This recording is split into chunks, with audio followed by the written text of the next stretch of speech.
আপোনালোকক স্বাগতম।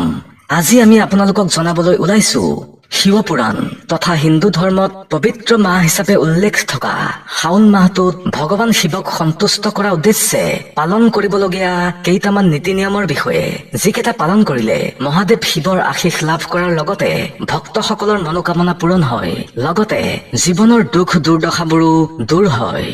ভিডিঅ'টো আৰম্ভ কৰাৰ আগতে এটি অনুৰোধ, যদি প্ৰথমবাৰৰ বাবে আপুনি আমাৰ চেনেলৰ ভিডিঅ' চাইছে তেনেহলে চেনেলটো ছাবস্ক্ৰাইব কৰি কাষত থকা বেল আইকনটো বজাই আমাৰ যাত্ৰাৰ আপুনি সহযোগী হ'ব।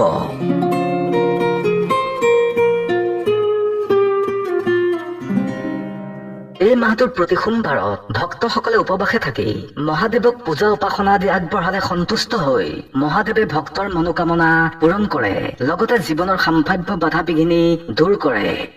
শাওণ মাহত যদি আপুনি 3টা দিনত শিৱ মন্দিৰলৈ গৈ ভগৱান শিৱলৈ ধূপ বন্তি প্ৰসাদ আদি আগবঢ়ায় তেনেহলে আপোনাৰ প্ৰতি সুপ্ৰসন্ন হৈ ভগৱান শিৱই আপোনাৰ জীৱনৰ বাধা বা ঘাত প্ৰতিঘাতসমূহ দূৰ কৰি জীৱন সুখকৰ কৰিব।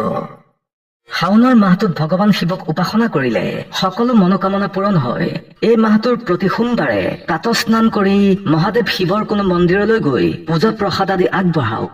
ৰুদ্ৰাভিষেক অৰ্থাৎ ভগৱান শিৱক অভিষেক কৰিলে ভক্তসকলৰ প্ৰতি ভগৱান শিৱ সুপ্ৰসন্ন হৈ জীৱনৰ দুখ দুৰ্দশা আদি দূৰ কৰিবলৈ চেষ্টা কৰাৰ লগতে ভক্তৰ জীৱনত সফলতা প্ৰদান কৰি জীৱন পোহৰাই তোলে।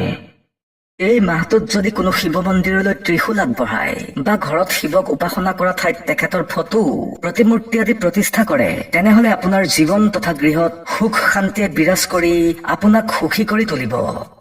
আপোনাৰ ঘৰত যদি শিৱ মন্দিৰ আছে তেনেহলে এই মাহটোত মহাদেৱক জলাভিষেক কৰিব লাগে, অথবা নদীৰ পাৰত ভগৱান শিৱৰ প্ৰতিমূৰ্তিক সশ্ৰদ্ধে জলাভিষেক কৰিব লাগে। ইয়াত ভগৱান শিৱ সন্তুষ্ট হয়।